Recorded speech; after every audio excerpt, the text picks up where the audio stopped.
Okay, for the presenters, you may start now since I have recorded this meeting.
Bismillahirrahmanirrahim.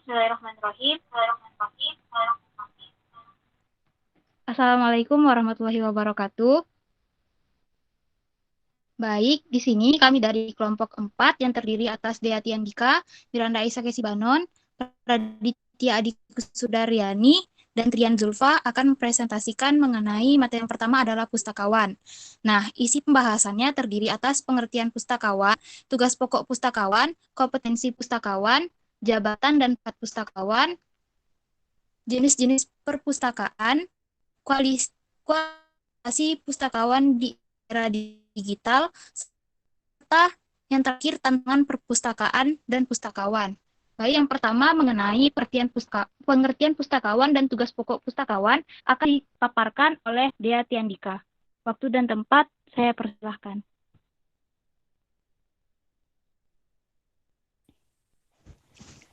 Terima kasih kepada moderator.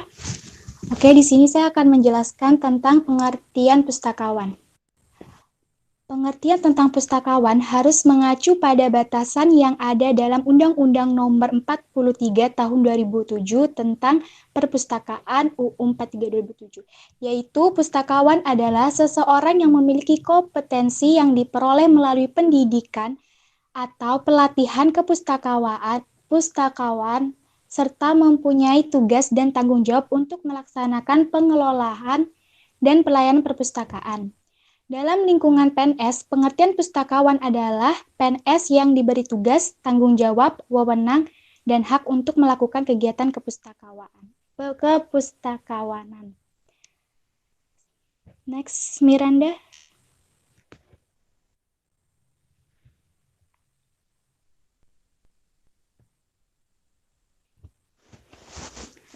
Oke, yang kedua, tugas pokok pustakawan.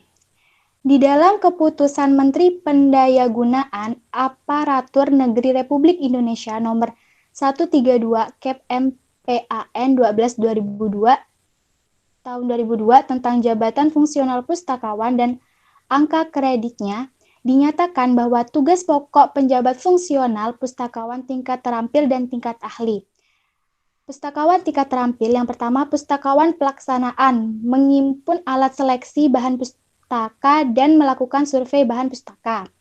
Yang kedua, pustakawan pelaksana lanjutan, mengumpulan data dalam rangka menyusun rencana operasional pengembangan koleksi. Ketiga, pustakawan penyelia, pengelolaan data dalam rangka menyusun rencana operasional pengembangan. Next, Miranda.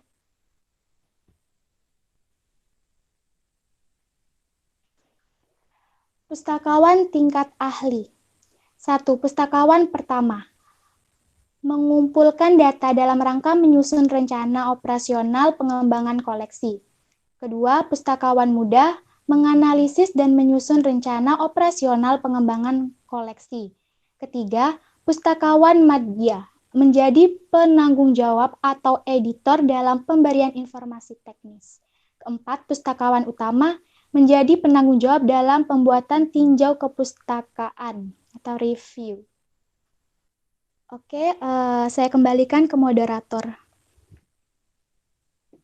Baik, selanjutnya kompetensi pustakawan serta jabatan dan pangkat pustakawan akan dijelaskan oleh saya sendiri.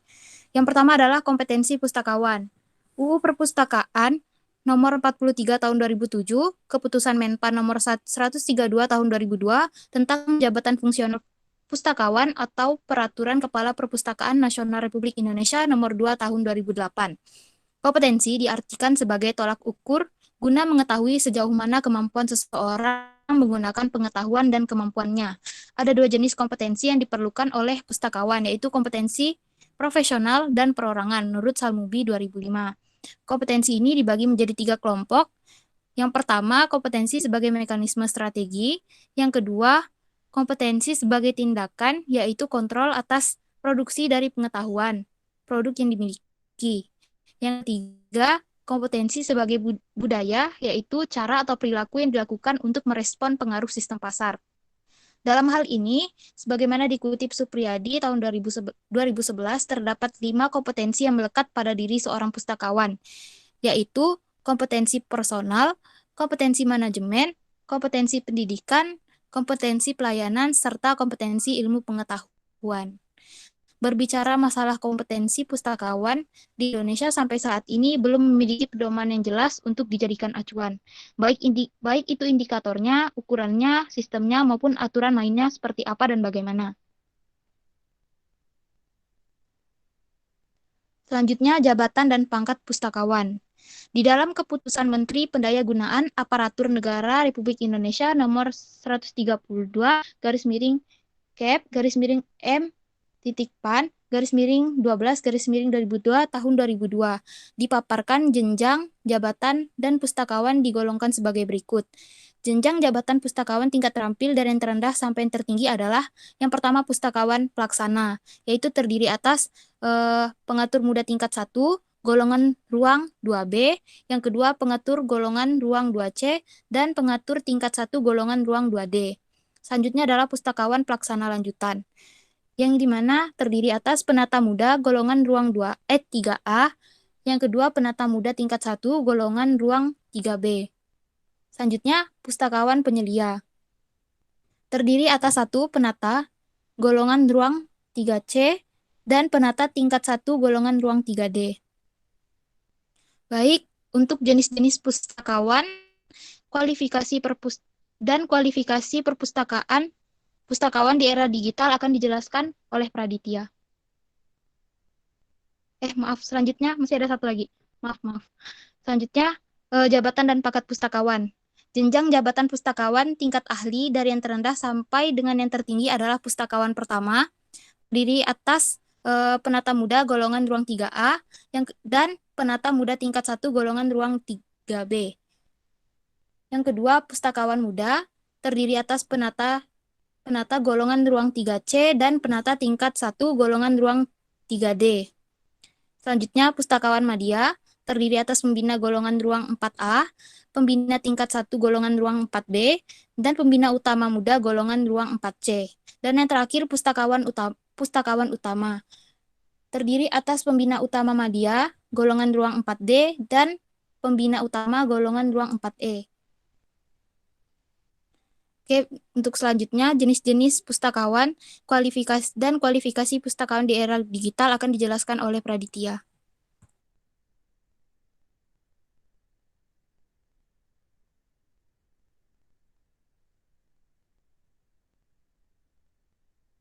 Oke, baik. Sepertinya Praditya ada kendala jaringan, maka saya yang akan menggantikan.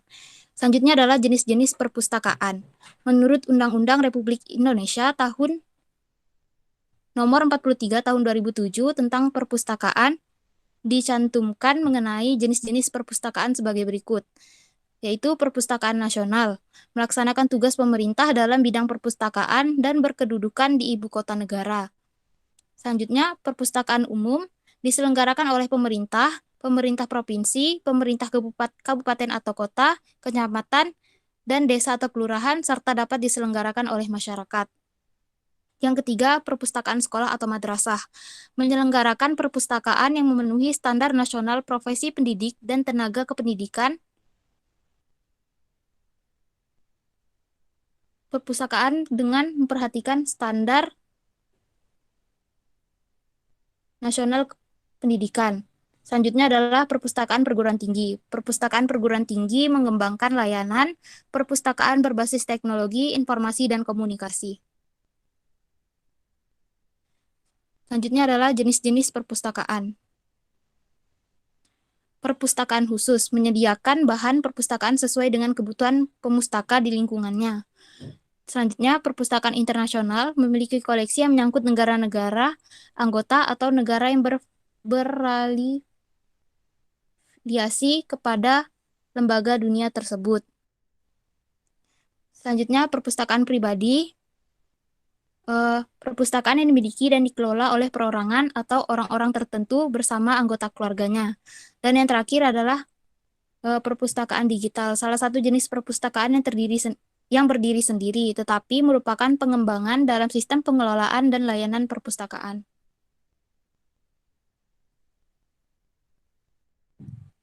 Selanjutnya adalah kualifikasi pustakawan di era digital. Pertama, kemampuan khusus akan sangat beragam karena berkaitan.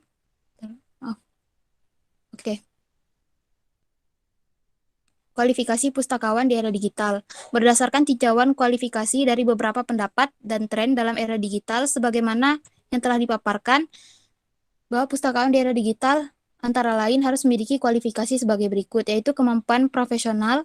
Kemampuan profesional adalah kemampuan profesi yang harus dimiliki setiap pustakawan, dan profesional informasi lainnya dalam menjalankan perannya di era digital. Kemampuan profesional adalah kemampuan profesi yang harus dimiliki setiap pustakawan dan profesional informasi lainnya dalam menjalankan perannya di era digital. Kemampuan ini dibagi menjadi dua, antara lain kemampuan umum bagi profesional informasi mencakup kemampuan di bidang manajemen dan organisasi informasi serta penggunaan teknologi informasi. Secara spesifik, kemampuan umum ini antara lain yang pertama, kemampuan menjadikan ruang digital sebagaimana ruang pembelajaran virtual yang efektif. Yang kedua, kemampuan konseptual dan teknis. Yang ketiga, kemampuan berkomunikasi. Yang keempat, memahami etika dunia maya dan UU ITE. Yang kelima, kemampuan menulis. Yang keenam, kemampuan bekerja sama. Yang ketujuh, kemampuan dalam organisasi dan distribusi informasi.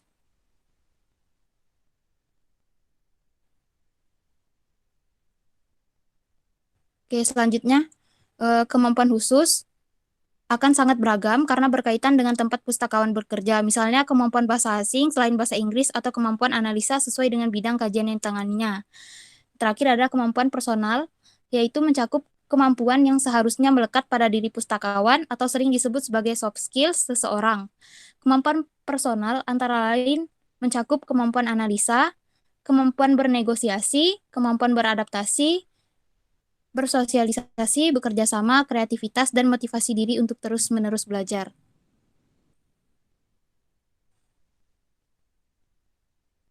Selanjutnya, tantangan perpustakaan dan pustakawan di era digital akan dijelaskan oleh Zulfa. Baik, terima kasih kepada moderator yang telah memberikan kesempatannya untuk saya. Untuk materi yang ke-7 yaitu tantangan perpustakaan dan pustakawan di era digital. Ketika era digital telah hadir, yang dimana informasi menjadi lautan tak terbatas dan pengguna perpustakaan adalah mereka yang tidak dikenal. Dalam hal ini, maka perpustakaan dan pustakawan menghadapi berbagai macam tantangan baru yang semakin kompleks. Adapun tantangan-tantangan yang dihadapi oleh perpustakaan antara lain yang pertama, semakin banyak informasi. maka semakin samar tingkat validitas informasi dan dibutuhkan kemampuan filterisasi pustakawan. Yang kedua, meningkatkan pengelolaan berbagai bentuk macam bahan pustaka atau digital dan non-digital. Yang ketiga, kemampuan perpustakaan meningkatkan literasi informasi digital terhadap pemustaka. Yang keempat, melakukan penerapan dan pengembangan teknologi informasi yang terbaru sesuai zaman. Yang kelima, kemampuan melakukan pengembangan jaringan dan kolaborasi melalui teknologi informasi dan komunikasi. Kemudian selanjutnya, tantangan pada kemampuan pustakawan untuk menggunakan berbagai tantangan pustakawan di era digital. Pustakawan juga berhak melakukan pengembangan dengan mempunyai kemampuan khusus yang berhubungan dengan teknologi informasi dan meningkatkan kemampuan dirinya. Tantangan pada kemampuan pustakawan untuk menggunakan berbagai perangkat teknologi informasi dalam membantu semua proses kerja membutuhkan beberapa skill yang diperlukan antara lain yang pertama, desain database dan manajemen database. Yang kedua, data warehousing. Yang ketiga, penerbitan elektronik. Yang keempat, perangkat kerase. Sekian penjelasan dari saya kembalikan ke moderator. Baik, kelompok kami telah selesai memaparkan mengenai pustakawan. Selanjutnya, saya akan buka sesi tanya jawab bagi teman-teman semua yang ingin bertanya, saya persilahkan.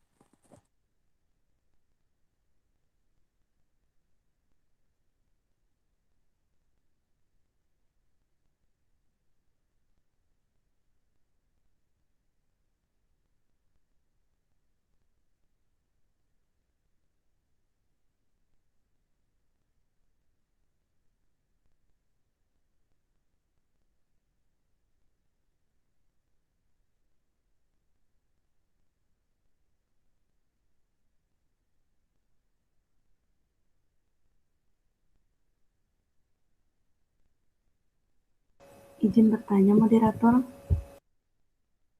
Silahkan, Iren, Etma. Saya ingin bertanya, pustakawan itu wajibkah tiap sekolah harus punya? Oke, baik. Pertanyaannya kami tampung dulu. Mohon izin untuk waktunya untuk kami berdiskusi terlebih dahulu. Terima kasih.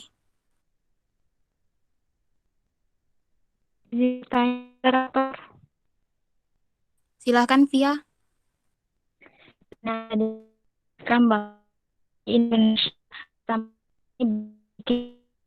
untuk dijadikan yang kan. Nah, ini apa sehingga kalau di Indonesia memiliki sekian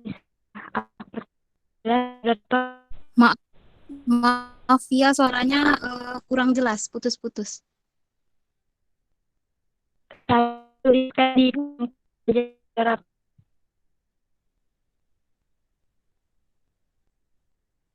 Untuk teman-teman yang sudah bertanya, boleh pertanyaannya ditulis di kolom komentar ya.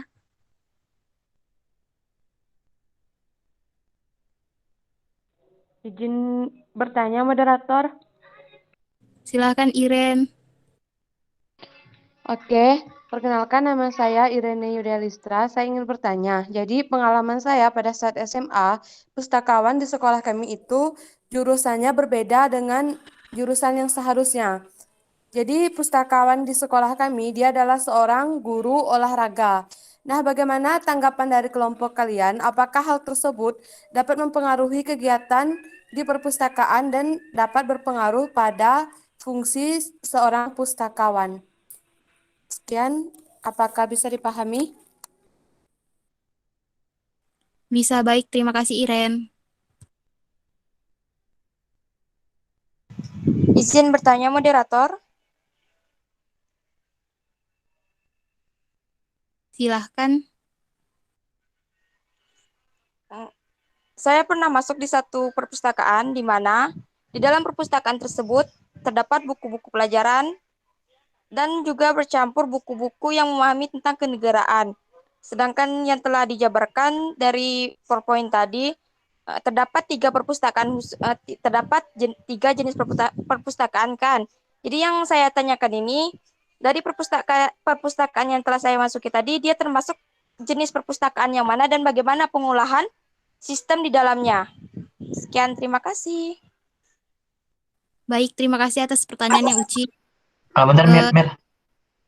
Oke, Bisa dijelaskan nggak gitu? Contohnya masuk ke perpustakaan tuh gimana? Soalnya saya belum mendapatkan substansinya gitu. Gini, Dit. Perpustakaan itu, Dit, di dalam tuh ada buku pelajaran, tapi juga ada buku yang seharusnya terdapat di dalam perpustakaan nasional, Dit, yang kayak kenegaraan itu. Jadi bercampur di dalam itu satu perpustakaan. Nama perpustakaan itu apa, Dit? Eh, dari aku tengok kan, aku juga tidak bisa menafsirkan atau memberi sudut pandang bahwasanya satu perpustakaan itu menjadi perpustakaan khusus atau perpustakaan nasional karena di dalamnya tuh bercampur aduk, Dit. Jadi saya minta dari kelompok kalian mm, nama yang apa tuh jenis perpustakaan itu lebih tepatnya menuju kemana gitu, Dit. Dan bagaimana pengolahan sistem di dalamnya dengan buku-buku yang bercampur aduk. Seperti itu, Dit. Paham, Kak, Dit? Oh, oke, oke. Iya, siap, siap, paham. Jangan lupa ditulis di kolom komentar ya. baik untuk sesi ini, sesi bertanyanya saya tutup dulu. Mohon untuk mohon waktu untuk kami berdiskusi terlebih dahulu.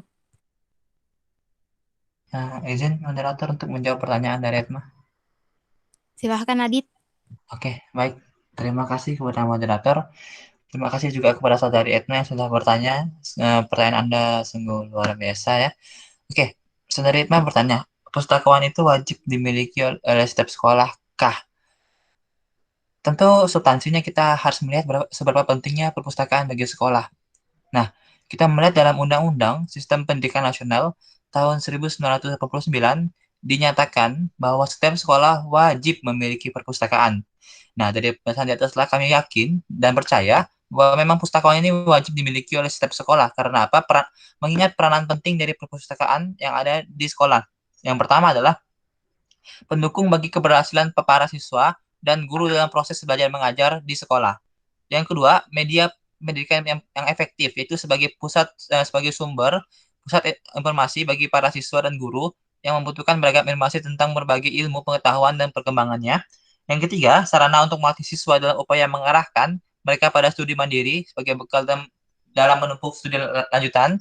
Yang keempat, sarana untuk menumbuhkan dan memupuk budaya gemar baca di kalangan siswa sejak dini dengan menyediakan berbagai beragam bacaan yang sesuai dengan tingkat usia siswa.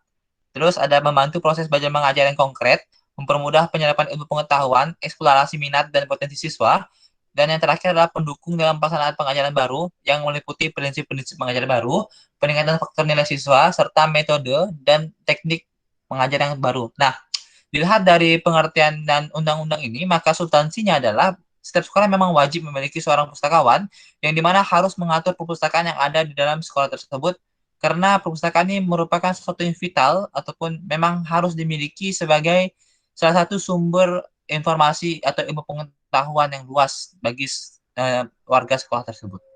Gimana, Etma? Oke, kan pustakawan wajib. Terus gimana kalau sekolah-sekolah yang nggak punya pustakawan? Gimana tuh mengatasi hal tersebut? Oke, baik. Itu nanti akan dijawab sepaket dengan jawaban Iren. Baik.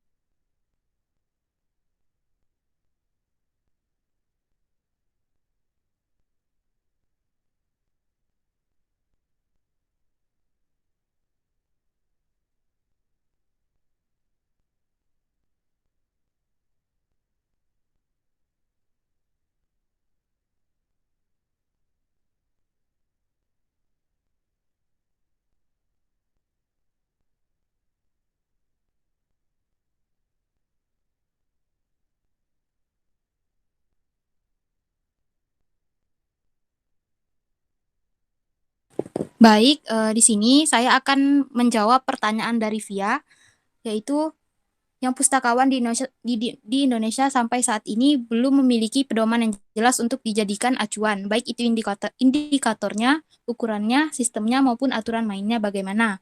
Pertanyaannya, faktor apa yang mempengaruhi hal tersebut dan bagaimana solusi agar pustakawan di Indonesia memiliki pedoman yang jelas. Baik, berbicara masalah kompetensi pustakawan di Indonesia, sampai saat ini masih belum ada memiliki pedoman yang jelas untuk dijadikan acuan. Nah,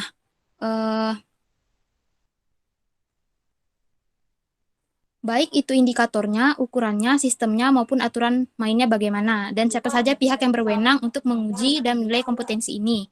Apakah pejabat fungsional pustakawan yang ditunjuk, perpustakaan nasional, atau lembaga lain yang berkompeten dan berkepentingan di bidang ilmu tersebut, serta pedoman mana yang akan digunakan. Apakah UU Perpustakaan nomor 43 tahun 2007, Keputusan Menpan nomor 123 tahun 2002 tentang jabatan fungsional pustakawan, atau Peraturan Kepala Perpustakaan Nasional Republik Indonesia nomor 2 tahun 2008. Nah, saat ini para pustakawan di Perpustakaan Nasional sedang bekerja keras untuk membuat standar kompetensi ini, mengingat bahwa Perpustakaan Nasional sebagai pembina untuk semua pustakawan dan perpustakaan di Indonesia. Selain standar pustakawan, harus ada standar koleksi, sarana dan prasarana, pelayanan, penyelenggaraan, dan pengelolaan. Tapi tugas ini nih diamanatkan oleh UU nomor 43 tahun 2007 tentang perpustakaan, bahwa pustakawan harus memenuhi kualifikasi sesuai dengan standar nasional, pasal 11. Sekian, apakah penjelasan saya bisa dimengerti?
Maaf, saya akan ulangi lagi jawaban atas pertanyaan Via. Nah, berbicara masalah kompetensi pustakawan di Indonesia sampai saat ini belum memiliki pedoman yang jelas untuk dijadikan acuan. Baik itu indikatornya, ukurannya, sistemnya, maupun aturan mainnya itu bagaimana dan seperti apa. Nah, dan siapa saja pihak yang berwenang untuk menguji dan menilai kompetensi ini. Nah, saat ini para pustakawan di Perpustakaan Nasional sedang bekerja keras untuk membuat standar kompetensi ini, mengingat bahwa Perpustakaan Nasional sebagai pembina untuk semua pustakaan dan perpustakaan di Indonesia. Selain standar pustakawan, harus ada standar koleksi, sarana dan prasarana, pelayanan, penyelenggaraan, dan tugas dan pengelolaan. Tugas berat ini yang telah diamanatkan oleh UU nomor 43 tahun 2007 tentang perpustakaan, bahwa pustakawan harus memiliki kualifikasi sesuai dengan standar nasional, pasal 11. Apakah jawaban saya bisa dimengerti, Via?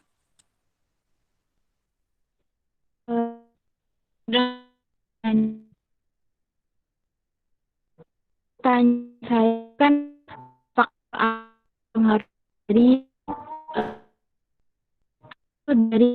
kawan belum jelas gitu bagaimana solusinya.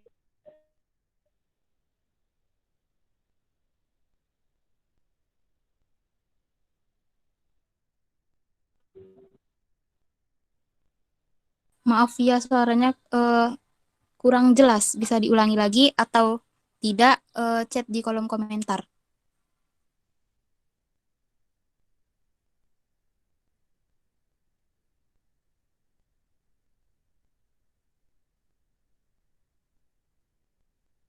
Izin moderator.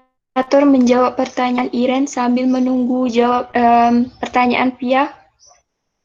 Silahkan Zulfa.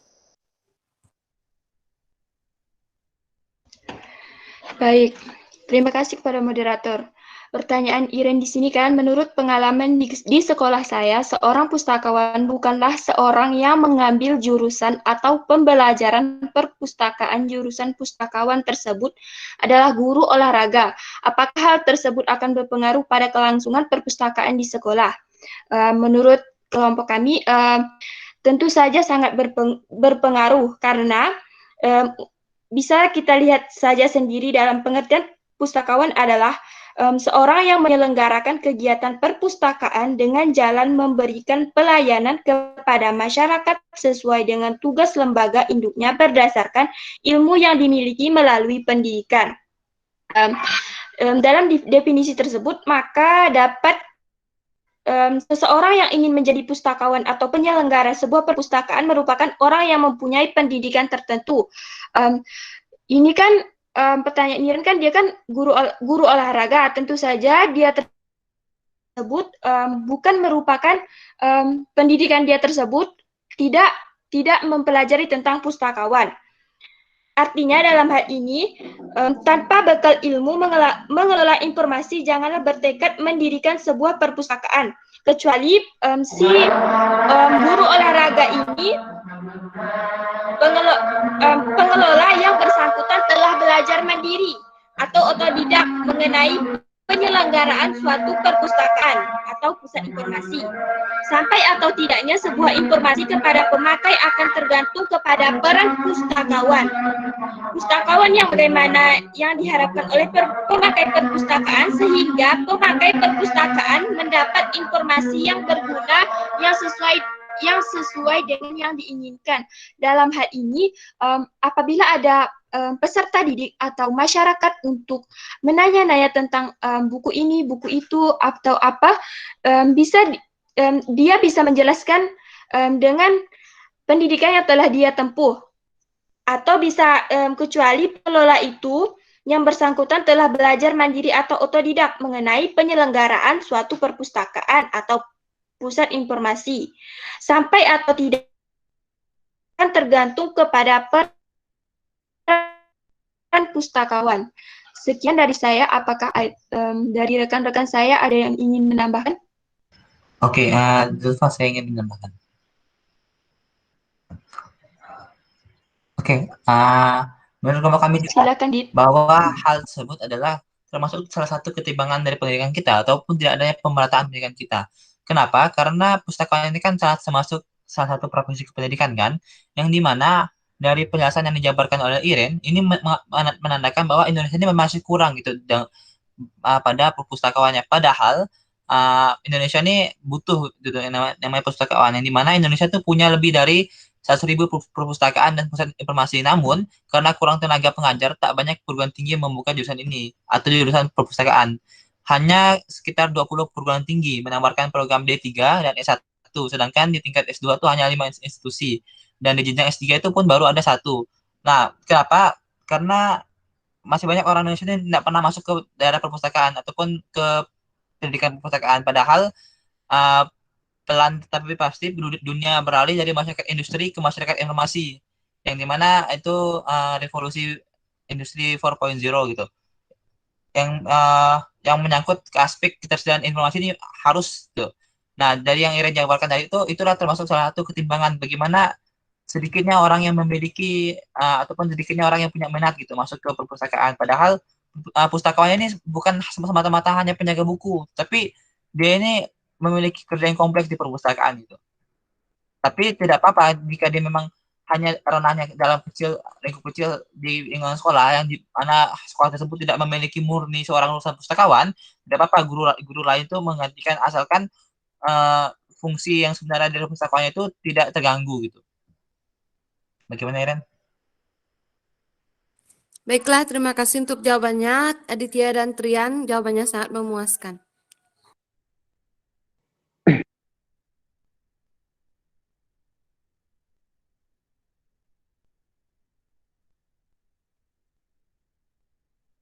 Oke, Izin moderator untuk menjawab pertanyaan dari Uci. Silahkan. Oke, sebelumnya saya tidak tahu nih si Uci ini masuk ke perpustakaan jenis maksudnya itu perpustakaan yang gimana gitu kan? Karena perpustakaan kan banyak gitu. Tapi di sini saya akan mengajak kalau kita nih Uci ini masuk ke perpustakaan umum, yang dimana perpustakaan umum ini merupakan perpustakaan yang bertugas untuk mengumpulkan, menyimpan, mengatur, dan menyajikan bahan pustakanya untuk masyarakat umum. Nah, kan Uci tadi bilang nih ada yang buku-buku pelajaran dan ada juga buku kenegaraan. Ya, memang di perpustakaan umum ini juga berisi tentang fungsi-fungsinya itu sebagai pusat informasi yang mana tuh menyediakan informasi yang dibutuhkan masyarakat, dan juga dia tuh juga ada preservasi kebudayaan yang dimana menyimpan dan menyediakan tulisan tentang kebudayaan masa lampau, kini, dan sebagai pengembangan kebudayaan di masa yang akan datang. Dan juga perpustakaan umum ini juga memiliki fungsi pada pendidikan yang dimana dia juga tuh mengembangkan dan menunjang pendidikan dan formulir di luar sekolah dan universitas sebagai pusat kebutuhan penelitian. Jadi kalau dari kami dapat menyimpulkan bahwa Uci ini masuk ke dalam perpustakaan umum gitu. Lalu bagaimana sistem pengelolaannya? Kita ambil saja dari sistem pengelolaan bagaimana perpustakaan yang ada pada umumnya gitu. Nah, yang pertama tuh mereka ada namanya sistem pengelolaan tentang layanan teknis atau yang sering disebut tuh pengelolaan bahan perpustakaan. Lalu juga ada layanan pengguna. Layanan pengguna ini tentu kepada pengunjung perpustakaan dan jumlah pengunjung atau koleksi yang dipinjam itu layanan pengguna.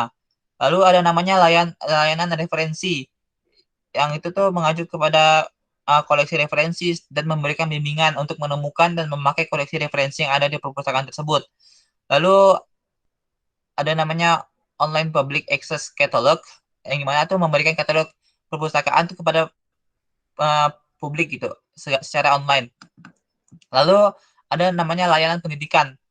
Ya, gunanya itu untuk bimbingan pendidikan serta orientasi perpustakaan, penyuluhan, serta bagaimana perpustakaan ini digunakan sebaik mungkin sebagai penunjang dari akademisi pendidikan.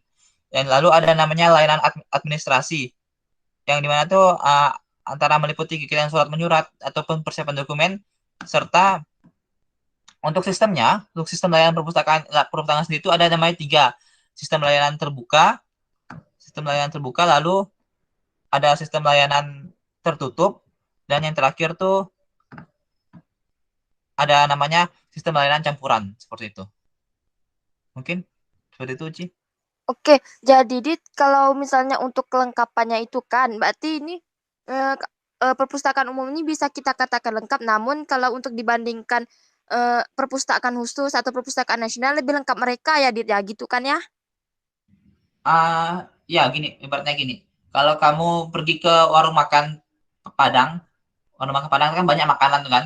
Ini tuh ibarat umum gitu. Tapi kalau kamu pergi ke warung makan misalnya nasi goreng, pasti dia cuma jual nasi goreng itu juga ada dengan jenis-jenis perpustakaan.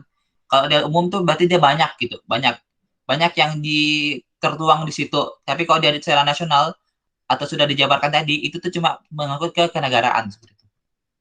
Oke, paham Dit, paham Dit. Terima kasih Dit.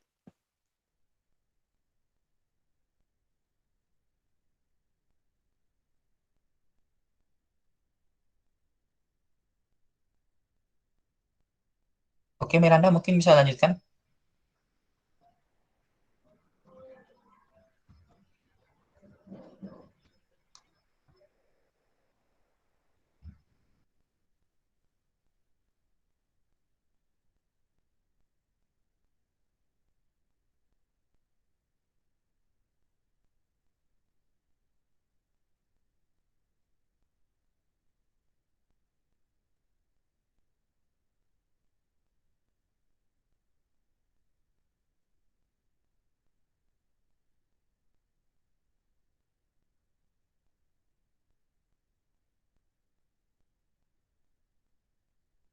Oke, baik. Satu pertanyaan terakhir yaitu, jadi faktor yang mempengaruhi pustakawan di Indonesia tidak memiliki pedoman yang jelas itu apa? Nah, jadi dilihat di Indonesia budaya kompetensi pustakawan masih sangat rendah. Nah, hal ini dapat dilihat dari praktek pustakawan yang berlangsung hampir seluruh perpustakaan. Pustakawan masih sangat sederhana dan selalu mendasarkan diri hanya pada kepentingan pribadi, bahkan lupa bahwa perpustakaan sebagai sumber informasi. Maka dari itu, kepedulian tentang kepustakaan ini masih sangat rendah. Misalnya sikap ketidakpedulian, berperilaku seenaknya, tidak berperan aktif dalam pendayagunaan informasi yang tersedia di perpustakaan.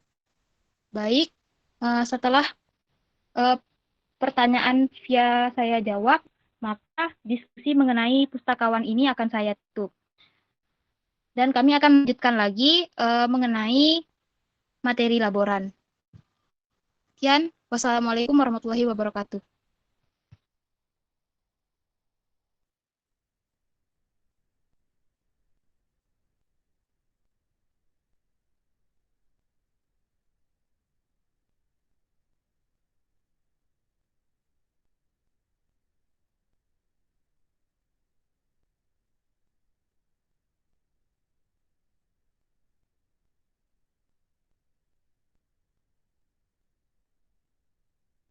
Oke, baik. Assalamualaikum warahmatullahi wabarakatuh. Selamat sore semuanya. Salam sejahtera bagi kita semua.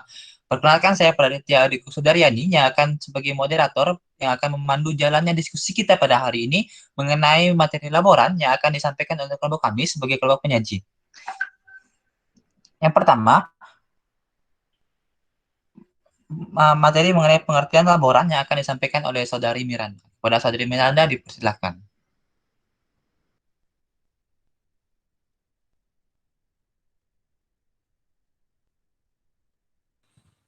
Oke, pengertian laboran. Laboran adalah orang yang bertugas membantu aktivitas mahasiswa atau dosen di dalam laboratorium dalam melakukan suatu kegiatan pendidikan, penelitian, dan pengabdian kepada masyarakat. Laboran bertugas memfasilitasi setiap kegiatan laboratorium yang dilaksanakan sesuai dengan program dan tujuan penyelenggaraan laboratorium, menyiapkan alat dan bahan yang diperlukan untuk kegiatan praktikum, memberikan pelayanan kepada guru dan praktikan selama kegiatan praktikum berlangsung, melakukan inventarisasi dan administrasi alat, bahan, dan fasilitas, serta bertanggung jawab terhadap keamanan, keselamatan, kebersihan, keindahan lab, dan bertanggung jawab terhadap perawatan sarana dan prasarana menurut Rahmiati 2008. Sekian penjelasan pengertian laboran dari saya kembalikan lagi kepada moderator. Baik, terima kasih kepada Miranda yang telah menjelaskan materi pengertian laboran. Selanjutnya kita akan langsung menuju ke tugas pokok laboran yang akan disampaikan oleh Dia Tiandika. Kepada Dia Tiandika dipersilakan.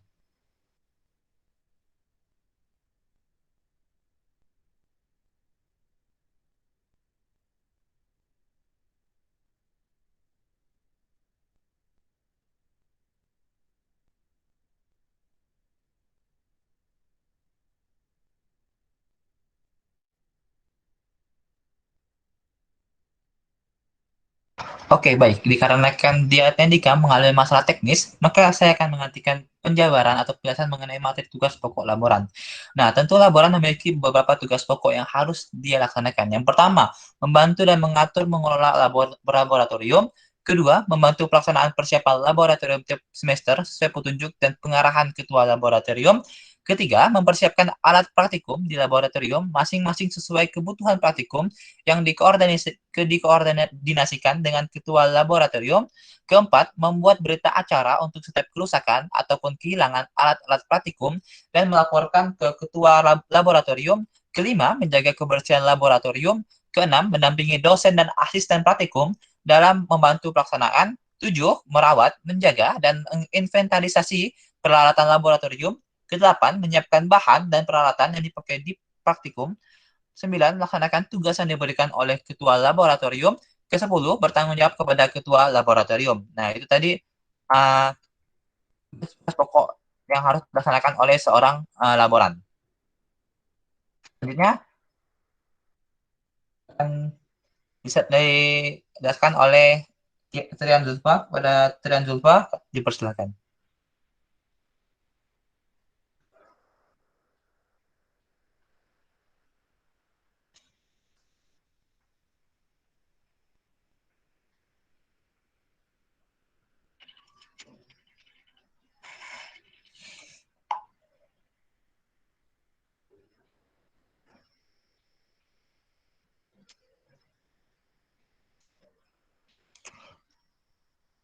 Oke, nampaknya kembali anggota kami mengalami masalah teknis, maka akan saya gantikan kembali untuk penjabaran tentang kompetensi dari seorang laboran ini. Baik, yang pertama adalah kompetensi kepribadian, yang dimana kompetensi kepribadian adalah kompetensi dalam menampilkan diri sebagai pribadi yang dewasa, mantap, dan berakhlak mulia, dan menunjukkan komitmen terhadap tugas. Lalu selanjutnya ada kompetensi sosial, yang dimana kompetensi dalam bekerja sama dalam pelaksanaan tugas dan berkomunikasi secara lisan dan tulisan. Ketiga ada kompetensi administratif, yang dimana kompetensi dalam menginventarisasi bahan praktikum dan mencatat kegiatan praktikum. Selanjutnya ada kompetensi profesional, yang dimana kompetensi dalam merawat ruang laboratorium ataupun perguruan tinggi, mengelola bahan dan peralatan laboratorium sekolah ataupun perguruan tinggi, melayani kegiatan praktikum, dan menjaga kesehatan dan keselamatan kerja laboratorium sekolah ataupun perguruan tinggi.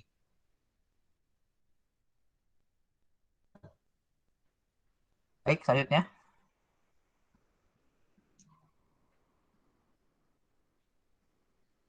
Oke, selanjutnya pengembangan karir laboran akan disampaikan oleh Miranda. Oke, pengembangan karir laboran. Teknisi atau laboran selama ini masuk dalam pegawai struktural. Dalam kondisi ini sangat mungkin terjadi perpindahan laboran atau teknisi antar laboratorium yang berdampak lambatnya perkembangan laboratorium. Namun, teknisi atau laboran sebagai pegawai struktural tidak mempunyai jenjang karir yang jelas, sehingga teknisi atau laboran adalah pegawai struktural yang tidak punya jenjang karir. Peraturan-peraturan administrasi pegawai struktural juga menjadi penghambat untuk peningkatan kualitas dan kemampuan teknisi atau laboran. Teknisi atau laboran lebih tepat disebut sebagai sebuah profesi yang wajib ada di dalam sebuah laboratorium. Dalam posisi ini, teknisi atau laboran sangat berkompeten dalam pengembangan laboratorium. Profesi teknisi atau laboran juga memberikan kewajiban untuk selalu mengembangkan keterampilan dan kemampuan secara kontinu sesuai perkembangan teknologi informasi. Sekian, saya kembalikan lagi kepada moderator. Baik, terima kasih kepada Miranda yang telah menyampaikan materi pengembangan karir laboran. Lalu yang terakhir, akan ada kode etik laboran yang akan disampaikan oleh Dia Tiandika. Kepada Dia Tiandika, dipersilakan. Oke, terima kasih. Saya akan membaca tentang kode etik laboran. Yang pertama, mengikuti perkembangan ilmu pengetahuan dan teknologi. Yang kedua, membantu dan memperlancar pengembangan ilmu pengetahuan, teknologi terutama di bidang laboratorium. Ketiga, bertindak secara rasional, objektif, terbuka, dan jujur. Keempat, menjaga kehormatan diri dengan tidak melanggar nilai dan norma yang berlaku dalam menjalankan tugasnya sebagai tenaga pendidikan. Kelima, mengembangkan, meningkatkan mutu profesi sebagai laboran. Keenam, membantu memfasilitasi mahasiswi, siswa menjadi ilmuwan yang beriman, bertakwa, berilmu pengetahuan dan teknologi yang berguna bagi masyarakat, bangsa, negara, dan umat manusia. Yang ketujuh, membantu pelaksanaan proses pendidikan dan pembelajaran dengan sikap tulus, ikhlas, kreatif, komunikatif, inovatif,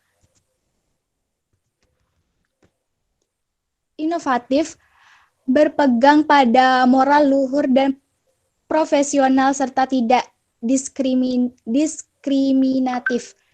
Yang kedelapan, menunjang kelancaran proses pendidikan dan pembelajaran di laboratorium. Saya kembalikan ke moderator.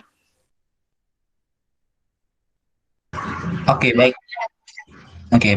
Demikianlah tadi presentasi dari kelompok penyaji kami sebagai kelompok 4 yang telah menyajikan tentang materi laboran. Selanjutnya kami buka kepada sesi pertanyaan kepada para audiens. Untuk bertanya mengenai presentasi kami pada hari ini, kami persilakan. Ingin bertanya, moderator. Oke, baik. Silakan, Ahmad. Oke, baik. Terima kasih kelompok penyaji. Tadi mengatakan kaitan dari kompetensi sosial. Nah, pertanyaannya, apa kaitannya kompetensi secara sosial terhadap laboratorium itu sendiri? Oke, apakah sudah jelas? Oke, Mat, sudah jelas. Silakan bisa dituliskan di kolom komentar. Baik, terima kasih.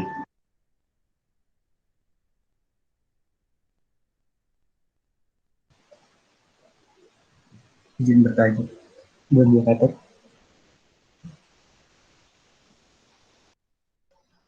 Ya, silakan Muhammad Iqbal. Nah, di sini saya bertanya, apakah kita boleh sebagai seorang pengajar merangkap juga sebagai seorang laboran di suatu sekolah? Terima kasih. Oke, terima kasih Muhammad Iqbal atas pertanyaannya.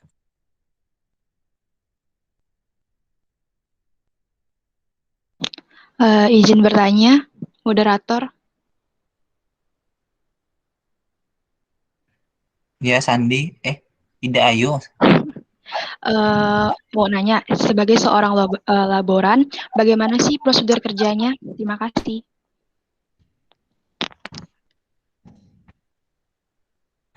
Oke, terima kasih Ida Ayu.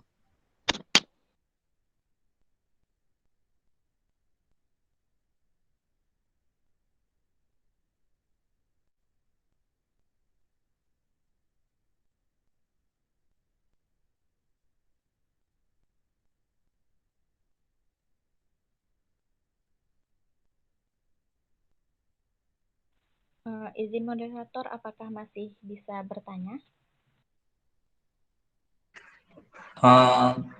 Ya, silakan.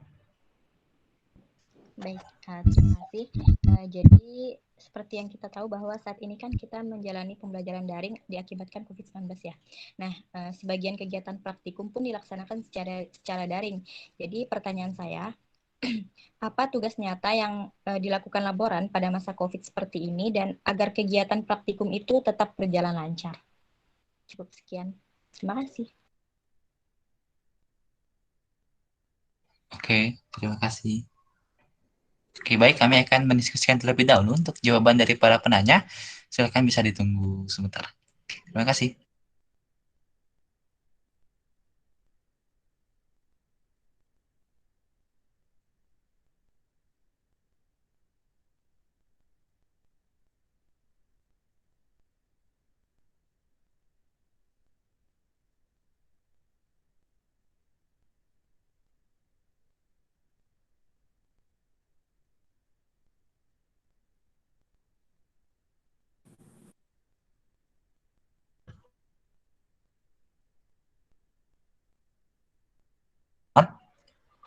Sebelumnya terima kasih kepada Saudara Ahmad yang sudah bertanya.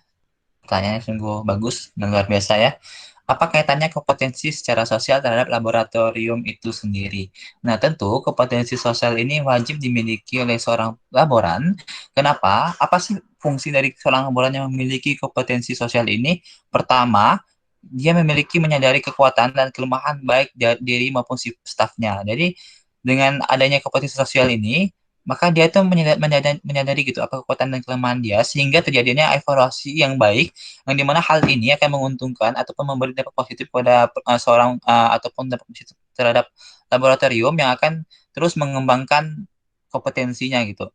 Lalu yang kedua, akan memiliki wawasan tentang pihak lain yang dapat diajak bekerja sama. Nah, tentunya jika suatu laboran memiliki kompetensi sosial yang dimana dia bisa dimana dia bisa bekerja sama dengan pihak luar, tentu ini akan sangat membangun atau sangat menguntungkan bagi laboratorium itu sendiri. Yang dimana jika dia bisa dengan bantuan dana penelitian ataupun bantuan penginvestasian alat-alat laboran maupun bahan-bahan dari praktikum yang diperlukan di laboratorium itu sendiri.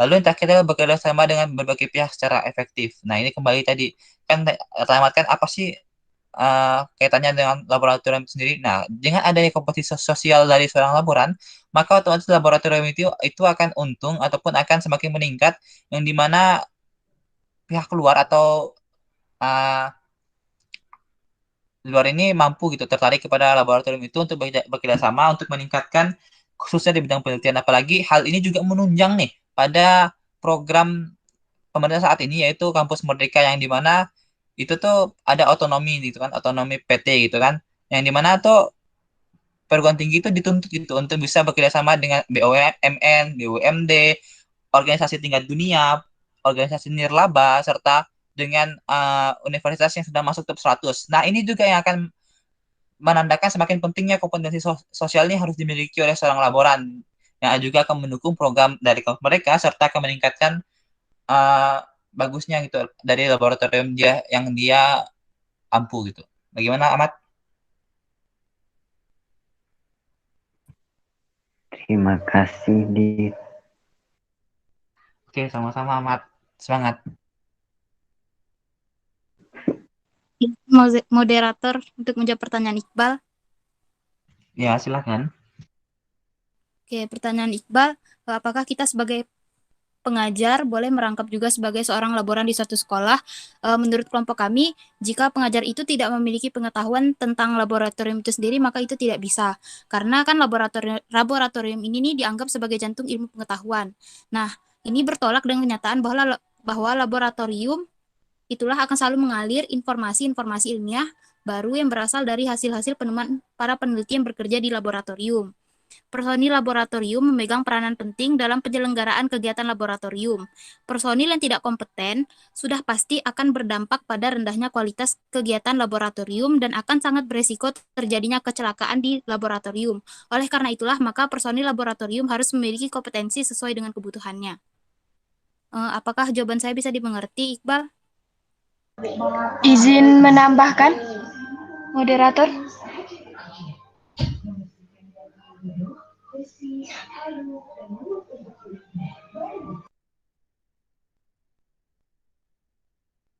Ya, silakan Trian Zulfa.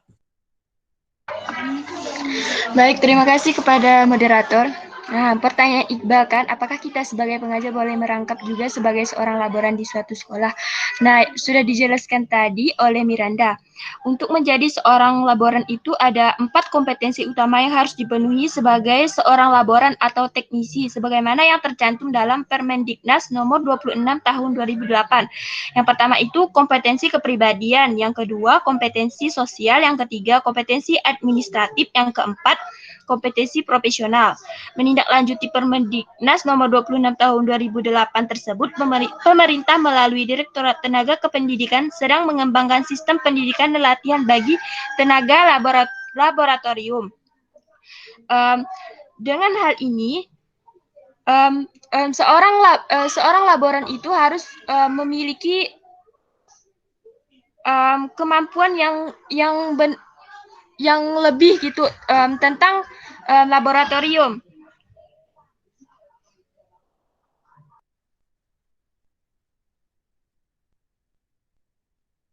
Yaitu bisa dilakukan dengan melalui kegiatan seorang pengajar tuh dia bisa merangkap sebagai laboran, akan tetapi ada syarat-syarat tertentu, yaitu dengan dia bisa melakukan melalui kegiatan pengembangan keterampilan tenaga itu dengan pelatihan-pelatihan agar dia tuh bisa berfungsi sebagaimana mestinya sehingga keberadaan laboratorium tersebut menjadi lebih efektif. Misalnya mulai dari cara inventarisasi alat, penggunaan alat, dan perawatan alat. Selain itu dalam kegiatan ini perlu diperkenalkan peralatan-peralatan terbaru agar si pengajar ini bisa mengetahui dengan jelas ranah kerja dari seorang laboran.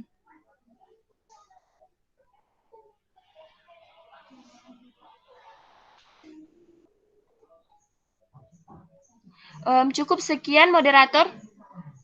Apakah sudah jelas, Iqbal? Oke, bagaimana kepada semuanya? Baik, terima kasih atas jawabannya. Sudah jelas jawabannya.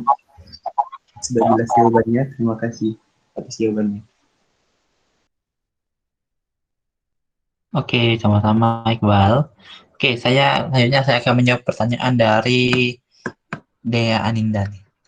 Oke, terima kasih sebelumnya Anda sudah bertanya mengenai seperti yang kita tahu bahwa saat ini kita menjalani pembelajaran daring diakibatkan COVID-19 ya.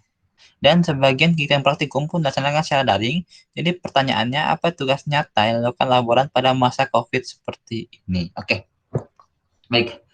Ternyata ada loh mahasiswa ataupun universitas yang tetap melaksanakan praktikum secara luring yang dengan protokol kesehatan yang tinggi. Kenapa? Karena praktikum ini tidak dapat digantikan secara teori, kecuali hanya pengenalan-pengenalan seperti kita waktu itu, semester 1 itu pengenalan-pengenalan, itu bisa digantikan melalui kegiatan daring. Nah, lalu dengan penggantinya adalah dengan melakukan blended learning ataupun pembelajaran secara online itu secara teorinya, dan praktikum ini tetap dilaksanakan yang offline dengan beberapa SOP yang berlaku pada saat masa pandemi ini. Baik, akan saya coba bacakan bagaimana contoh prosedur alur penggunaan laboratorium dan alur laboran yang dapat melaksanakan praktikum dalam masa pandemi ini. Yang pertama, mahasiswa itu meminta izin kepada pembimbing sekaligus menentukan jadwal penelitian di laboratorium via chat WhatsApp. Yang kedua, mahasiswa berkoordinasi dengan laboran untuk menentukan jadwal masuk ke laboratorium via chat WhatsApp. Yang ketiga, mahasiswa meminta izin ke ketua laboratorium dengan menyertakan bukti izin dosen pembimbing dan jadwal dari laboratorium via chat WhatsApp. Dan yang terakhir itu meminta persetujuan dari Satgas COVID dengan cara menyerahkan form peminjaman laboratorium serta akan ada evaluasi akhir dan memutuskan bagaimana hal itu apakah praktikum itu bisa dilaksanakan atau tidak, seperti itu. Jadi sejatinya laboran itu tidak berpindah tugas atau jadi secara daring, dia itu tetap ada yang melaksanakan secara luring dengan protokol kesehatan yang tinggi, karena memang hakikatnya praktikum ini tidak bisa dilaksanakan digantikan dengan sekedar daring gitu. Bagaimana, Dea?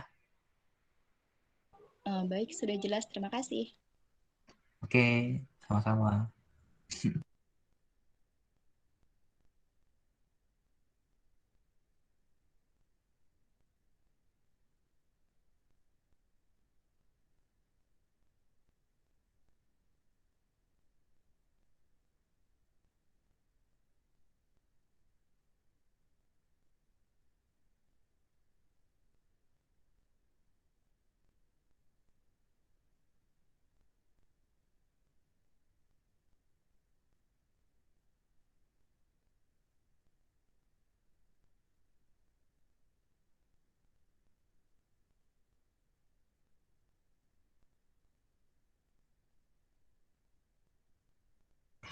Oke, saya akan coba menjawab pertanyaan dari Ida Ayu.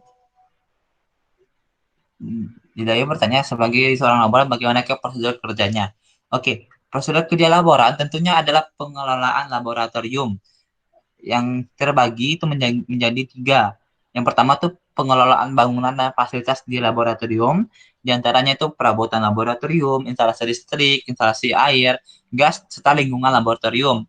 Yang kedua itu pengelolaan alat-alat laboratorium, yang diantaranya itu ada perencanaan yang terdiri dari jumlah dan jenis alat yang ada, terus desain ruang, terus penetapan alat yang akan digunakan, terus mengadministrasikan alat-alat yang ada, serta penggunaan alat secara rutin atau periodik. Dan yang ketiga adalah pengelola bahan praktikum, yaitu mengidentifikasi jumlah bahan yang dibutuhkan, mempersiapkan tempat penggunaan, dan penyimpanan bahan praktikum, serta pengadministrasian bahan yang habis atau sisa praktikum.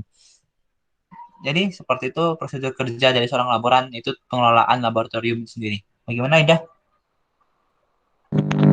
Oke, terima kasih Adit. Oke, sama-sama. Apakah ada yang ingin didiskusikan lagi? Atau sudah tidak ada, cukup?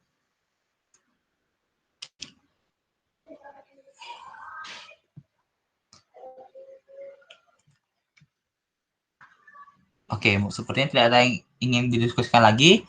Baiklah, mungkin kami cukupkan sampai sini.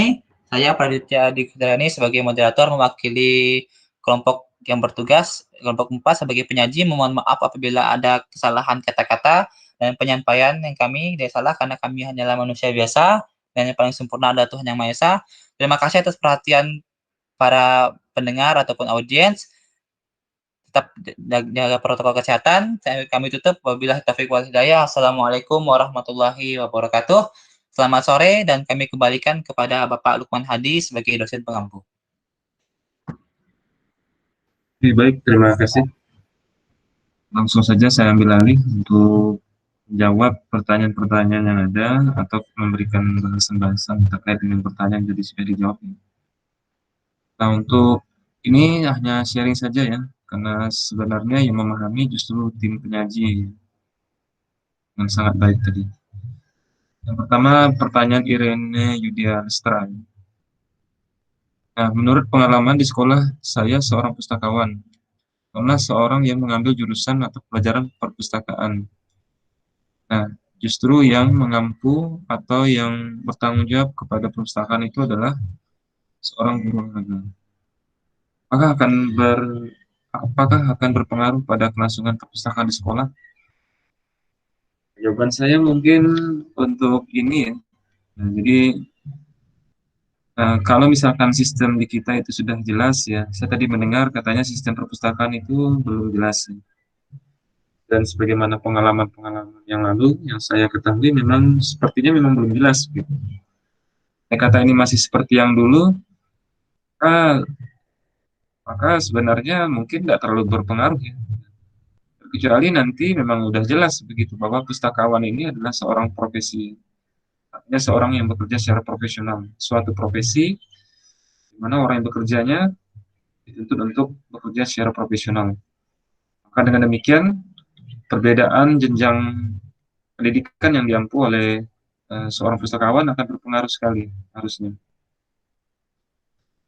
Nah, terus terang saya juga awam ya, dengan kompetensi dari pustakawan ini. Yang jelas dia adalah yang bertanggung jawab kepada perpustakaan ya. Jadi pengelolaan terkait dengan literatur ataupun buku-buku dan akses-akses ya, yang berkenaan itu adalah tanggung jawab daripada pustakawan tersebut. Nah, perpustakaan itu tidak hanya dalam bentuk fisik ya, tapi juga dalam bentuk yang non fisik atau yang digital ya. Nah, apalagi sekarang dengan adanya batasan-batasan untuk bertemu dan seterusnya, nah, maka harusnya ya pustakaan digital inilah yang lebih didepankan ya, lebih dikembangkan. Nah, selanjutnya pertanyaan via Tiara Seta.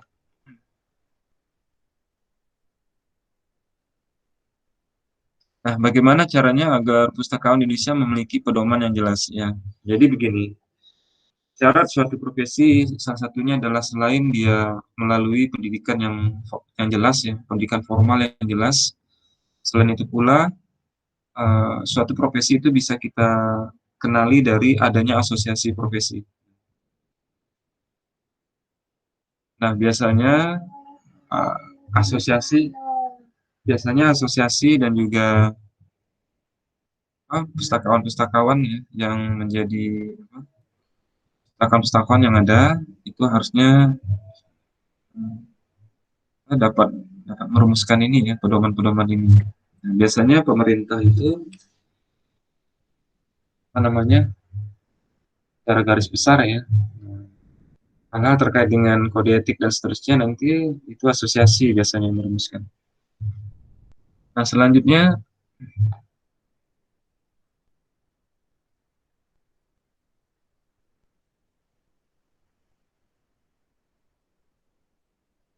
pertanyaan Irene ya.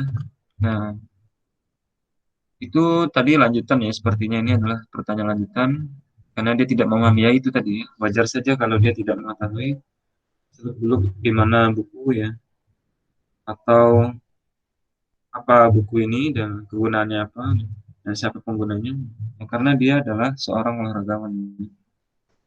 Jadi tidak tepat juga ya, tidak cocok. Tapi apakah bisa dipaksakan ya? Ya seperti itulah sekarang kondisinya yang berjalan.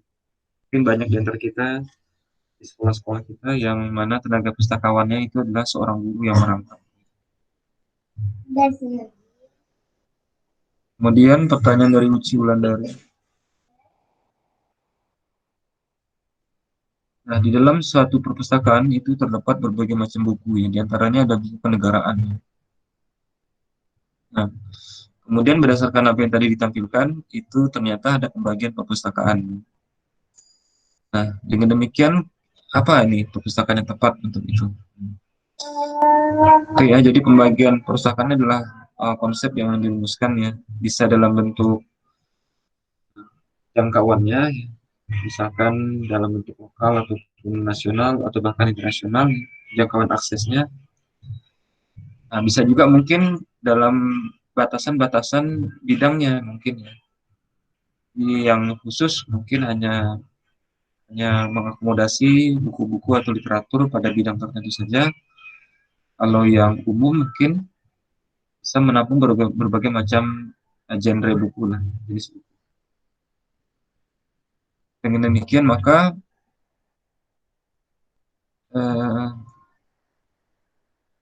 ya mungkin kalau untuk perpustakaan sekolah ya kita kategorikan karena hanya diakses oleh sekolah dan ini lokal lah. Oke, selanjutnya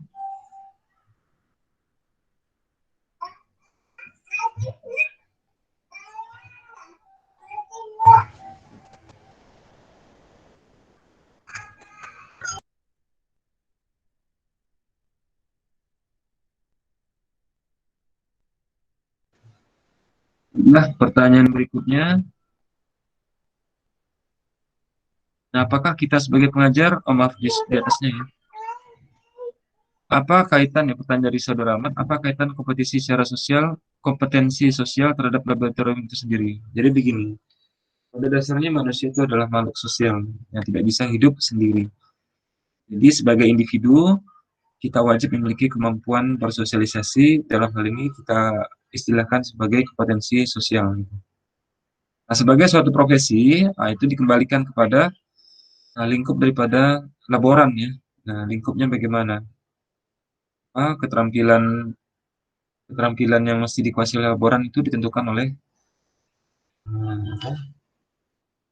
tempat dia menuntut ilmunya ya. Nah, di situ ada kompetensi luarannya. Nah, kita bisa cek di situ. Nah, harusnya ada yang mencerminkan ini ya, keterampilan sosial ini. Kemudian berikutnya adalah pertanyaan Muhammad Iqbal. Apakah kita sebagai pengajar boleh merangkap sebagai laboran di suatu sekolah? Jadi begini. Jikalau memang tidak ada laboran secara khusus, ya wajib bagi guru untuk mengambil peran dari laboran. Wajib bagi guru.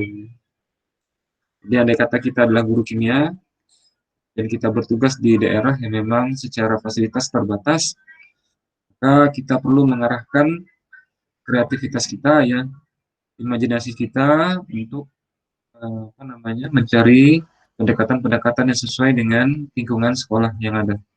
Jadi kalau di perpustakaannya, di laboratoriumnya itu bahannya kurang, ya, kita harus mencari pendekatan-pendekatan yang sesuai dengan konsep, sehingga siswa kita bisa belajar sebagaimana yang diinginkan oleh kurikulum kita.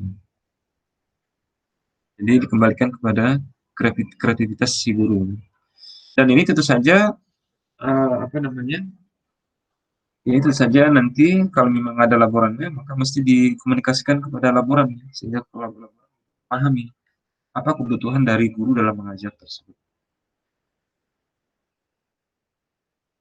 Jadi jawabannya untuk ini simpulannya adalah bisa ya. Kemudian pertanyaan dari Ida Ayu ya. Sebagai seorang laboran bagaimanakah prosedur kerjanya? Jadi yang saya ketahui secara umum ya, jadi laboran ini adalah yang bertanggung jawab kepada laboratorium, maka dia terus kerjanya terkait dengan perancangan-perancangan, ya, penataan-penataan, pengorganisasian bahan-bahan dan alat-alat praktikum, kemudian membantu guru-guru dalam melaksanakan dan siswa-siswa ya untuk melaksanakan praktikum dengan baik. Kemudian Dea Aninda, seperti yang kita ketahui bahwa saat ini kita menjalani pembelajarannya diakibatkan oleh COVID-19 dan sebagian besar kegiatan praktikum dilaksanakan secara daring. Nah, apa tugas daripada laboran di masa pandemi? Oke, jadi begini. Jadi tadi sudah disampaikan juga oleh Yaji dan saya setuju bahwa yang namanya pendidikan itu bisa dibagi menjadi dua, secara garis besar itu dibagi dua. Ya, pertama yang menekankan kepada keterampilan, yang kedua itu menekankan kepada keahlian. Gitu. Yang dimaksud dengan keterampilan ini adalah segala sesuatu yang berkaitan dengan aktivitas-aktivitas prosedural ya, seperti misalkan tenaga perawat, ya, tenaga teknisi, kemudian juga termasuk salah satunya di sini adalah laboran. Dan kalau tenaga keahlian ini seperti guru, dan seperti dokter,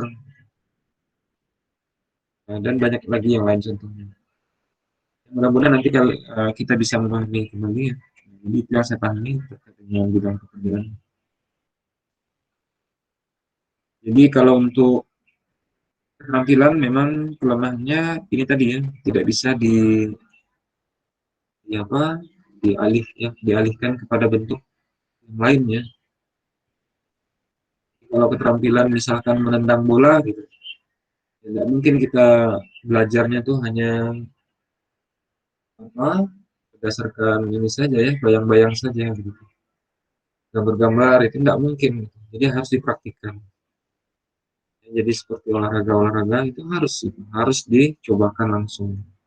Ini berkaitan dengan aktivitas skill ya, keterampilan fisik ya. Seperti berenang itu juga sama.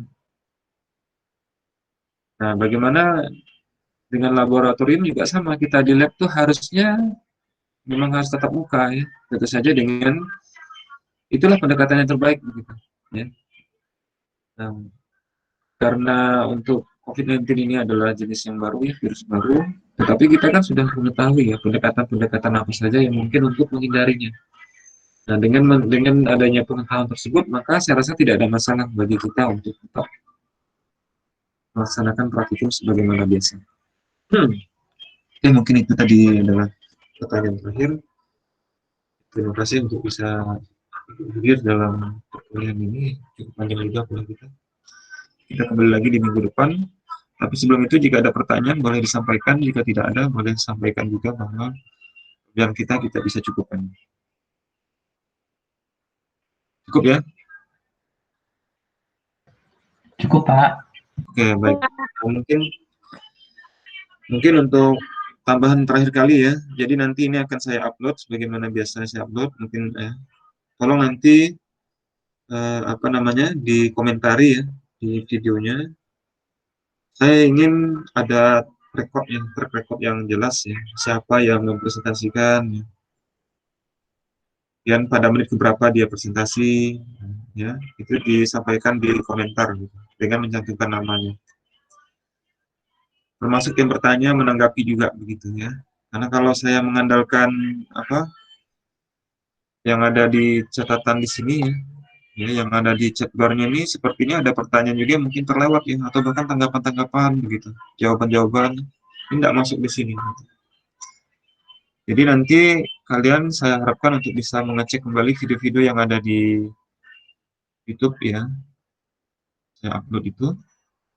Kemudian kalian cantumkan nama, lalu pertanyaannya apa kalau bertanya, kalau dia mempresentasikan apa, dijelaskan, pada menit keberapa, kemudian kalau dia bertanya ya, atau dia menjawab juga sama.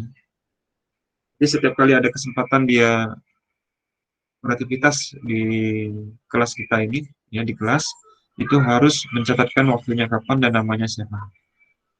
Jadi kalau ada pertanyaan, apa pertanyaannya, tuliskan juga di kolom komentar di YouTube itu.